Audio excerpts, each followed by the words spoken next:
تشریف رکھیں جی، تشریف رکھیں، تشریف رکھیں۔ دلاور خان صاحب آپ اپنے ٹرم پہ بات کر لیں۔ چیئرمین صاحب میں ریکارڈ آپ کو موقع دیں گے جی، میں ریکارڈ سے بات کروں گا۔ چیئرمین صاحب میں آپ تشریف رکھیں جی، آپ تشریف رکھیں، آپ اپنے ٹرم پہ بات کریں۔ سینیٹر صاحب آپ کو میں اس کے بعد ٹائم دوں گا، ہمیں اپنی بات کرنے کی اجازت آپ دیں۔ لوگ تشریف رکھیں، بعد میں دلاور خان صاحب بات کر لیں گے جی، آپ تشریف رکھیں۔ ہمیں اپنی بات تو کرنے دیں، ہمیں تشریف رکھیں سینیٹر صاحبان، آپ کو بعد میں موقع دیں گے جی، تشریف رکھیں۔ ہمیں اپنے دل کی بات کرنے دیں۔ تشریف رکھیں جی سینیٹر صاحب، تشریف رکھیں، آپ ذرا تھوڑی اپنی چیئرمین صاحب تشریف رکھیں، زبان ہماری بھی تشریف رکھیں سینیٹر صاحب، آپ اپنے ٹرن پہ بات کریں۔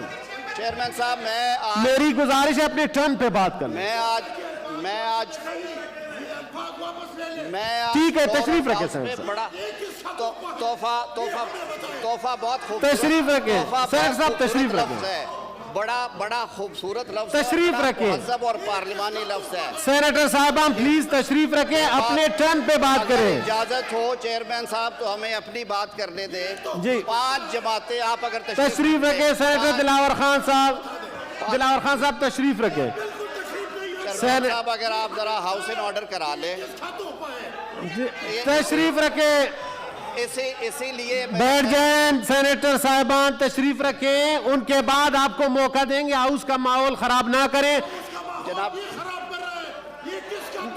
تشریف رکھیں، آپ کو تشریف رکھیں سینیٹر دلاور خان صاحب، دلاور خان صاحب تشریف رکھیں پلیز، تشریف رکھیں، تشریف رکھیں، پاس بھی ہے، تشریف رکھیں سینیٹر دلاور خان صاحب، ہم یہاں پہ منتخب ہو کے آئے تشریف رکھیں سینیٹر احمد خان صاحب، دلاور صاحب پلیز پلیز، چیئرمین اس کے بعد میں آپ کو موقع دوں گا۔ یہ تشریف رکھیں، آپ اپنے ٹرن پہ بات کریں پلیز۔ آپ کے بارے میں تو پورے ملک کو معلوم ہے، میں بتاتا ہوں، تشریف رکھیں، آپ تشریف چلے گا پلیز جی۔ تارڑ صاحب جناب چیئرمین جی، جو 5 جماعتیں ہیں پارلیمانی لیڈران نے، جی تشریف رکھیں آپ لوگ جی پلیز۔ سینیٹر سیمیز جی تشریف رکھیں پلیز، پلیز تشریف رکھیں، درمیان میں بات نہ کریں جی، تو وہ ادھر جا کے منسٹروں کے رو پہ بیٹھ جائیں، تشریف رکھیں جی، جی بیٹھ جائیں جی۔ جناب چیئرمین پاکستان مسلم لیگ نون کے پارلیمانی گروپ نے، جمعیت علماء اسلام مولانا فضل الرحمان صاحب کے پارلیمانی گروپ نے، بلوچستان نیشنل پارٹی کے پارلیمانی گروپ نے، پختونخوا ملی عوامی پارٹی کے پارلیمانی گروپ نے، اور نیشنل پارٹی کے جو پارلیمانی گروپ ہیں، 27 سینیٹرز، اور جو کہ میں یہ سمجھتا ہوں کہ پورا ملک یہ سمجھتا ہے کہ یہ وہ جمہوری جماعتیں ہیں جنہوں نے پاکستان میں جمہوریت کے فروغ کے لیے اور جنہوں نے عوام کے ریلیف کے لیے، ان کی بہتری اور فلاح کے لیے ہمیشہ بڑھ چڑھ کے کام کیا ہے۔ آج فلور آف ہاؤس پہ اچھی باتیں ہوئیں، میں بھی اس نیت سے ہی اس گفتگو کو آگے بڑھانا چاہتا ہوں کہ پارلیمانی نظام میں ہمیشہ سے ہم نے یہ دیکھا تھا کہ ٹریری بینچز اور اپوزیشن بینچز 2 طرح کی تقسیم ہوتی ہے، اور اس میں مثبت سوچ کے ساتھ یہ تقسیم رکھی گئی کہ ایک مثبت ماحول کے اندر جو اپوزیشن ہے وہ اپنا کردار، تعمیری کردار ادا کرتی ہے۔ انفارچونیٹلی اس دفعہ declaration of leader of opposition کے حوالے سے جو باتیں ہوئیں وہ ہماری جمہوری روایات اور ایٹ لیسٹ جو ہماری موجودہ جمہوری ہسٹری ہے اس میں اس طرح کے واقعات بہت کم ملتے ہیں ہمیں۔ ہمارا دل اس پہ رنجیدہ ہوا۔ 5 جماعتوں کے جو 27 سینیٹرز ہیں، ہم نے یہ اکٹھے ہو کے مشاورت کی، اور ہمارا یہ فیصلہ ہے کہ ہم اپوزیشن بینچز پہ اپنی ایک آزاد حیثیت سے اپنا تعمیری رول جو ہے جمہوریت کی بقا کے لیے اور پارلیمانی نظام کی جو صحیح روح ہے، ایک حقیقی اپوزیشن کا کردار ادا کرنے کے لیے، یہ 27 لوگ جو ہیں یہ ہم اکٹھے انشاءاللہ العزیز یہاں پہ اپنا جو رول ہے، جو کردار ہے وہ ادا کرتے رہیں گے۔ بات شروع میں ہی کر دی جناب سینیٹر مشتاق صاحب نے، جو واقعہ پشاور میں ہوا اس پہ ثوابی میں جو واقعہ ہوا، ہم سب کے دل بڑے رنجیدہ ہیں۔ میری اس میں استدعا ہوگی کہ صرف دعا کرنے سے معاملات نہیں چلتے۔ ملک میں جو لا اینڈ آرڈر کی سچویشن ہے، وہ مسنگ پرسنز کو لے لیں، وہ کراچی میں اسٹریٹ کرائمز کو لے لیں، وہ پنجاب کی جو اس وقت لا اینڈ آرڈر کی سچویشن ہے، جو کے پی میں ہو رہا ہے، جو اسلام آباد دارالخلافے میں ہو رہا ہے، وہ کسی سے ڈھکی چھپی نہیں۔ ایک معزز جج صاحب جو کہ انسداد دہشت گردی کی عدالت کے پریزائڈنگ آفیسر تھے، ان کے بچوں اور اہلیہ کے ساتھ ان کا قتل دن دہاڑے، یہ ایک اندوہناک اور خوفناک ترین ایک میں کہتا ہوں یہ فعل ہے۔ اس کی مذمت بھی ہونی چاہیے، اور اس پہ حکومت جو ہے کے پی کے اور فیڈرل گورنمنٹ کو بھی ایٹ لیسٹ اس پہ ججز کی سر جو خاص طور پہ سیکیورٹی ہے، یہ ہمیشہ سے ہمارا ایشو رہا ہے۔ عوام کی سیکیورٹی پہ بھی ہم چیختے چلاتے، لیکن حالت یہ ہو گئی ہے کہ اب جو معزز جج صاحبان جو کہ انصاف دینے کے لیے یہاں پہ آتے ہیں، ان کی جان و مال بھی جو ہے وہ سلامت نہیں ہے۔ تو اس حوالے سے ہمارا یہ مطالبہ ہوگا۔ دوسرا جناب چیئرمین، میں پھر جناب کی اجازت سے یہ عرض کرنا چاہوں گا کہ 12 مارچ والی پروسیڈنگز میں جو کیمراز نصب کیے گئے تھے پولنگ بوتھس کے اوپر، اس کے اوپر یہاں پہ آواز اٹھائی گئی۔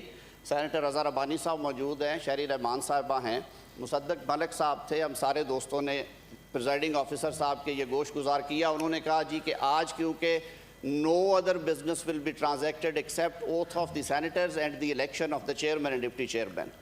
تو ہم یہ مطالبہ کرتے ہیں کہ 12 مارچ والے جو خفیہ کیمرے نصب کیے گئے تھے، ووٹ کی سیکریسی کو ڈسکلوز کرنے کے لیے اس کے بارے میں یہ ہاؤس ایک انویسٹیگیٹو کمیٹی جو ہے وہ اپوائنٹ کی جائے، اور اس کی انویسٹیگیشن ہونی چاہیے۔ یہ اس ایوان بالا کی میں سمجھتا ہوں تقدس کو پامال کیا گیا، اس کی دھجیاں اڑا دی گئی، اور اس کے اوپر جناب کسٹوڈین آف ہاؤس ہیں، یہ چہرے جو ہیں یہ بے نقاب ہونے چاہیے۔ یہ گیم پلان کس کا تھا، یہ بات قوم کو پتہ لگنی چاہیے۔ جیسے میں نے پہلے عرض کیا کہ جو چیز سپریم کورٹ سے نہیں مل سکی، جو چیز الیکشن کمیشن نہیں دے سکا، اگر وہ کام دو چار عناصر کچھ ٹیکنیشنز کی مدد سے کر دے تو اس سے زیادہ تکلیف دہ بات کوئی نہیں ہے۔ تو اس حوالے سے بھی ہونا چاہیے۔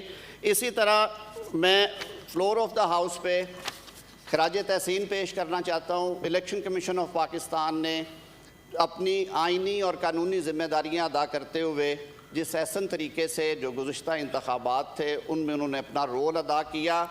ڈسکا کے ضمنی الیکشن کو چرانے کے لیے، مینڈیٹ کو پامال کرنے کے لیے حکومتی ایجنسیز نے جو کیا، اس کے بابت جو الیکشن کمیشن نے فیصلہ کیا اس کو اپ ہولڈ کر دی آنریبل سپریم کورٹ نے اپنی ججمنٹ میں۔ میرا یہ مطالبہ ہوگا کہ اس حوالے سے بھی ایک انویسٹیگیٹو کمیٹی قائم کی جائے۔ یہ سلسلہ بند ہونا چاہیے۔ عوام کا ووٹ سب سے زیادہ مقدس چیز ہے، اور اسی ووٹ کی طفیل آپ بھی یہاں پہ بیٹھے ہیں، ہم بھی یہاں پہ بیٹھے ہیں۔ ووٹ چوری کا یہ سلسلہ، مینڈیٹ چرانے کا یہ سلسلہ حکومتی ایجنسیوں کے ذریعے یہ سلسلہ بند ہونا چاہیے۔ تو اس میں یہ میری مؤدبانہ استدعا ہوگی کہ اس حوالے سے بھی ہاؤس جو ہے وہ ایک انویسٹیگیٹو کمیٹی کا جو ہے وہ ڈیکلریشن کیا جائے۔ جی ضرور بنائیں گے انشاءاللہ، اور فرینزک اس کی کرائیں گے، لیبارٹری سے چیک کریں گے، کیمریز کا سب۔ آج کامران مرتضیٰ صاحب کی ریزولوشن بھی ٹیک اپ ہوگی۔ جی کووڈ-19 میں جو آج تک حکومت پاکستان کے سٹیپس ہیں، اور خاص طور پہ جو احتیاطی اور پریونٹیو ہیں جو ویکسین کے حوالے سے، آپ ایک نظر دوڑا لیں، آپ کو اپنے ریجن میں سب سے کم جو تعداد ہے، جو پرسنٹیج ہے، اٹ از لیس دین 1%۔ بھارت میں، بنگلہ دیش میں، سری لنکا میں، نیپال میں، ایون افغانستان میں جو کووڈ ویکسینیشن ہے اس کی جو پرسنٹیج آ رہی ہے وہ پاکستان سے بہتر آ رہی ہے۔ تو حکومت کے لیے یہ سب سے بڑا چیلنج ہے، اس پہ بھی حکومت سوئی ہوئی ہے۔ پرائیویٹ سیکٹر جو ہے وہ اپنی من مانی قیمتوں کے ساتھ وہ مارکیٹ میں دے رہا ہے، اور وہاں پہ نئی خبر یہ آئی ہے کہ جو کارپوریٹ کمپنیز ہیں انہوں نے بلک میں وہ چیزیں اٹھا لی ہیں۔ تو یہ انسانی جانوں کا معاملہ ہے۔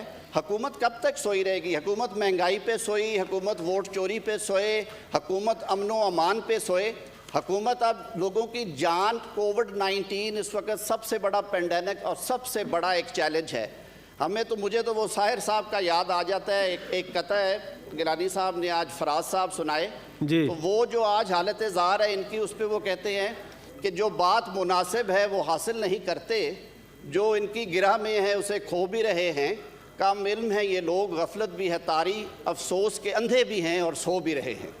میری مؤدبانہ التماس یہ ہوگی کہ یہ سیریس ایشوز ہیں، جی ان ٹھیک ہے ایشوز کو ٹیک اپ کر کے ضرور ان کو آگے بڑھایا جائے. اور میں جناب کی اجازت سے میں گزارش کروں گا جی میں بھیجتا ہوں جی ہمارے جو ساتھی گئے ہیں سر انہیں لے کے ہم آئیں. اور سب سے زیادہ ضروری یہ ہے جی کہ پارلیمانی روایات کے مطابق وہ اپنی جماعتوں کے پارلیمانی رہنما ہیں. ہمارے لیے بڑے محترم ہے پاکستان پیپلز پارٹی بھی مسلم لیگ نون کی ہم نمائندگی کر رہے ہیں. بہتر ہو سر اگر ایک مساوی نظام کے تحت ہر جماعت کے جو ایک پارلیمانی رہنما ہیں وہ یہاں پہ بیٹھے. جی ضرور ساروں کی نمائندگی. ٹھیک ہے تھینک یو جی.